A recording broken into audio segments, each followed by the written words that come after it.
امہات المومنین کے خلاف لکھا جاتا، اصحاب رسول علیہ الصلوۃ والتسلیم کو گالی دی جاتی، اسلام کے بنیادی اصولوں کا مذاق اڑایا جاتا ہے۔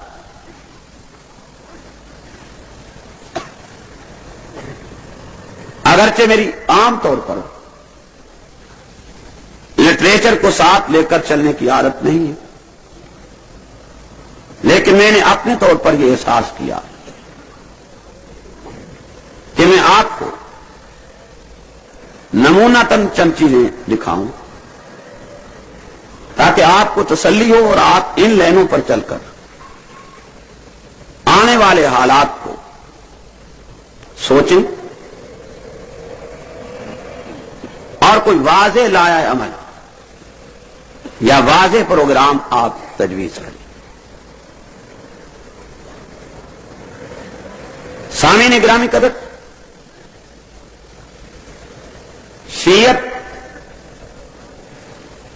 نہ عام فرقہ ہے، نہ عام جماعت اور نہ ہی اسلامی فرقہ ہے۔ میں بڑے ٹھوس لفظوں میں، بڑی ذمہ داری کے ساتھ اور بڑے پر اعتماد لہجے میں یہ لفظ استعمال کر رہا ہوں کہ شیعہ نہ اسلامی فرقہ ہے، نہ اسلامی جماعت ہے اور نہ ہی یہ عام گروہ ہے کہ جسے نظر انداز کر دیا جائے۔ ہاں، کچھ حضرات جنہیں اس فرقہ کو پڑھنے اور معلوم کرنے کا اتفاق نہیں ہوا، وہ بہت سارے مغالطوں میں مبتلا ہے، اور جنہیں اس فرقے کے نظریات کے مطالعے کا موقع ملا ہے، ان کی وہی سوچ ہے، وہی فکر ہے، وہی موقف ہے جو میرا ہے۔ اور میں آپ کو بھی اس بات کی دعوت دوں کہ آپ میری زبان پہ یقین نہ کریں، آپ اپنے طور پر مطالعہ کریں، آپ اپنے طور پر تحقیق کریں، آپ اپنے طور پر جستجو کریں۔ تو مجھے امید ہے کہ آپ اسی نتیجہ پر پہنچ جائیں گے جس نتیجے پہ میں پہنچا ہوں، یا جس نتیجے پر سپاہ صحابہ پہنچی۔ آج کے جلسے کے لیے کچھ لوگوں کے ذہن میں یہ ضرور ہوگا کہ یہ فرقہ وارانہ جلسہ، جبکہ میں اسی حقیقت سے آج پردہ ہٹانا چاہتا ہوں کہ یہ فرقہ وارانہ جلسہ نہیں ہے، بلکہ اس میں خالصتاً کفریہ نظریات کا رد کیا جائے گا اور قرآن و سنت کی روشنی میں ایمانیات کو بیان کیا جائے گا۔ اور میں ایک بار پھر جرأت کے ساتھ یہ کہنا ضروری سمجھتا ہوں کہ میں آپ کو دعوت فکر دیتا ہوں، آپ ہمارے موقف پر دیانتداری کے ساتھ رائے زنی کر دیکھیں اور پھر بات کریں کہ ہمارا موقف صحیح ہے یا غلط ہے۔ اور صرف آپ کو دعوت فکر نہیں، بلکہ میں پوری شیعہ قوم کو، چاہے وہ پاکستان میں، چاہے ایران میں، چاہے علاقہ غیر میں کہیں ہو، میں انہیں بھی یہ دعوت دیتا ہوں کہ میں شیعہ فرقہ کو مسلم فرقہ کی حیثیت سے نہیں مانتا ہوں۔ اگر انہیں میرے اس موقف سے اختلاف ہے تو وہ بجائے کوئی اور شور و غوغا کرنے کے، وہ مجھے پاکستان کی عدالت عالیہ، ہائی کورٹ ہو یا سپریم کورٹ، اس میں رٹ کر کے ملزم کی حیثیت سے طلب کرے۔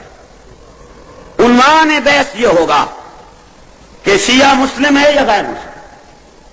اگر میں انہیں غیر مسلم ثابت نہ کر سکوں تو اس رب کی قسم جس کے قبضہ قدرت میں میری اور کائنات کی جان ہے، میں عدالت عالیہ کو لکھ کے دینے کے لیے تیار ہوں کہ مجھے گولی مارنے کا آرڈر کر دیا جائے۔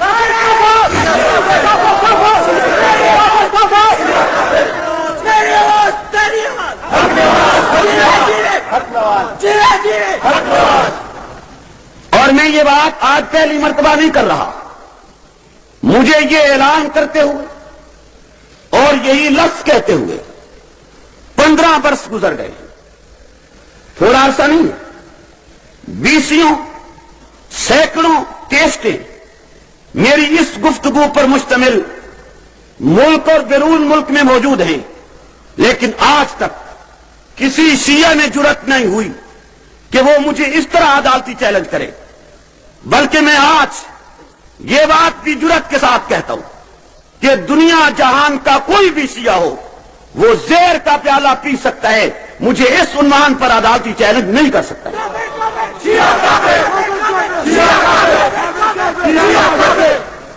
وہ اتحاد بین المسلمین کے عنوان سے بدنام کرنے کی کوشش کرے گا، وہ فرقہ واریت کے عنوان سے ہمارے خلاف نفرت پھیلائے گا، وہ بین الاقوامی سیاست کے عنوان سے ہمارے خلاف زہر اگلے گا، لیکن میں جس بات پہ دعوت دے رہا ہوں اس بات پہ کیوں نہیں آ جاتے، بلکہ آج میں ایک قدم اور آگے بڑھانا چاہتا ہوں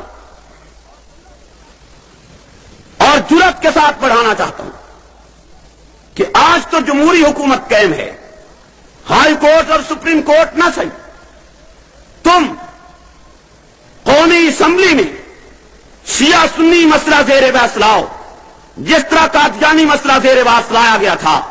اگر قومی اسمبلی کو ہم واضح دلائل کے ساتھ تمہارے کفر سے مطلع کر کے قائل نہ کر سکیں تو رب محمد کی قسم ہم اپنی موت لکھ دیں گے۔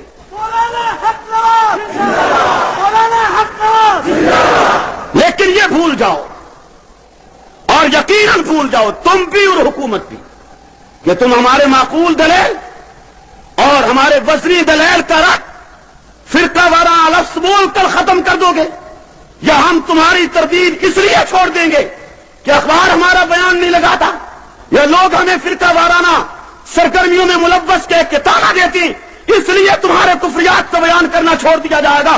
بھول جاؤ تمہارے کفر، ارتداد، دجل، شیطنت کو چوکوں، چوراہوں، گلیوں، کوچوں، بازاروں میں عام کرنا میں ایمان کا حصہ سمجھتا ہوں۔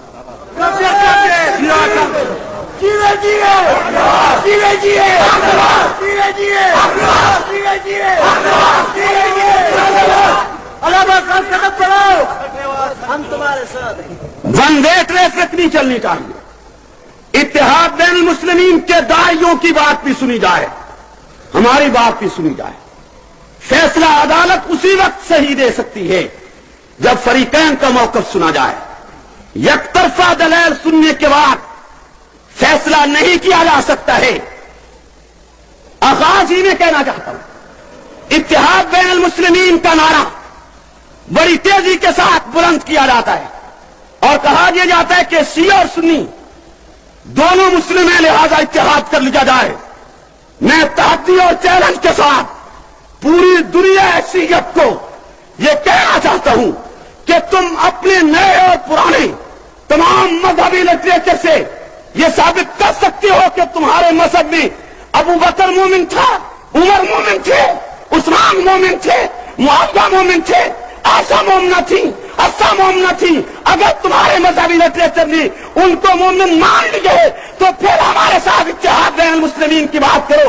اگر تم اصحاب رسول، اصحاب پیغمبر، ازواج رسول کو مومن اور مومنہ تسلیم نہیں کرتے ہو تو ہمیں تم نے مسلم اور مومن مان کر اتحاد بین المومنین کی دعوت کس بنیاد سے دی ہے؟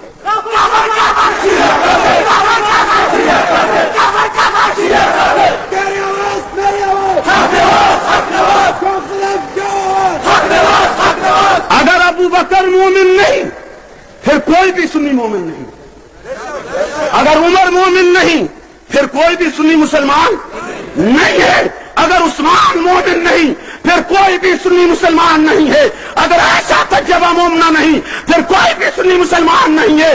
بات دو کرو تم صحابہ کو کافر کہو، تم پھر بھی مسلم ہو، میں تمہیں کافر کہوں تو تقریب کار کیسے بن گیا ہوں؟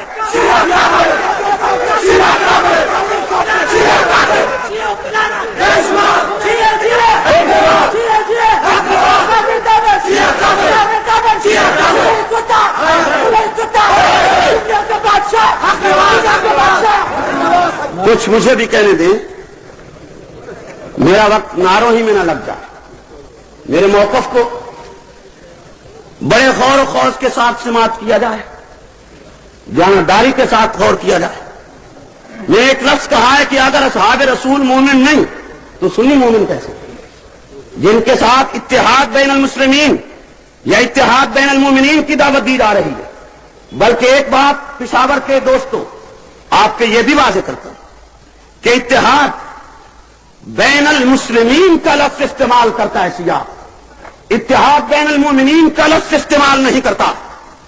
جس نے شیعت کا مطالعہ نہیں کیا ہے وہ اس کی شیطنت کو نہیں سمجھ سکتا ہے۔ اتحاد بین المومنین کا لفظ نہیں ہوگا، اتحاد بین المسلمین کا لفظ لائے گا۔ کیوں؟ شیعہ کی لغت یہ ہے کہ مسلم منافق کو کہتے ہیں اور مومن وہ ہوتا ہے جو صحیح معنی میں جنت میں جانے والا ہو۔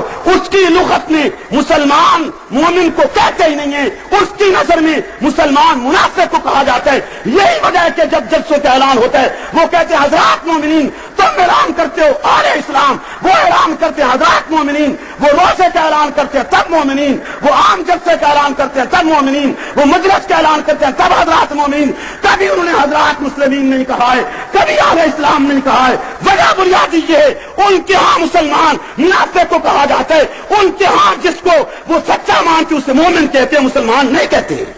یہ ان کی لغت ہے، یہ ان کی اصطلاح ہے۔ آپ ان کے مذہبی لٹریچر کا جائزہ لیجیے، انہیں پڑھیے، آپ کو وہ بڑی ڈھٹائی کے ساتھ کہہ دیں گے جی ہم تو تمہیں مسلمان مانتے، آپ کہیں مسلمان نہیں مومن لکھو۔ مسلمان تو تم منافق کو کہتے ہو، جو کسی کی لغت بن جائے۔ انہوں نے یہ اصطلاح تجویز کر رکھی ہے۔ خیر میں اس گفتگو میں نہیں جانا چاہتا، بات صاف کرنا چاہتا ہوں۔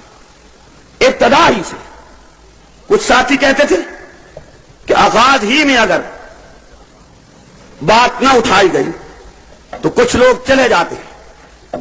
کیوں چلے جاتے ہیں؟ کہ جی گرم گرم بات سننے کے عادی ہیں، جبکہ میں شروع میں نرم بات کرنے کا عادی ہوں اور آخر میں گرم بات کرنے کا عادی ہوں، اور گرم بھی ٹھیک ٹھاک، تلوار سے زیادہ تیز، نرمی ورمی کوئی بالکل نہ۔ آپ کے ہاں نرمی کرنی لیکن بلا دلیل گفتگو نہیں، دلیل کے ساتھ۔ اور کروں گا اگر آپ جلسے کے اختتام تک بیٹھے رہے تو میں اپنے رب پہ بھروسہ کر کے کہتا ہوں کہ میں تمہیں قائل کر کے اٹھاؤں گا انشاءاللہ۔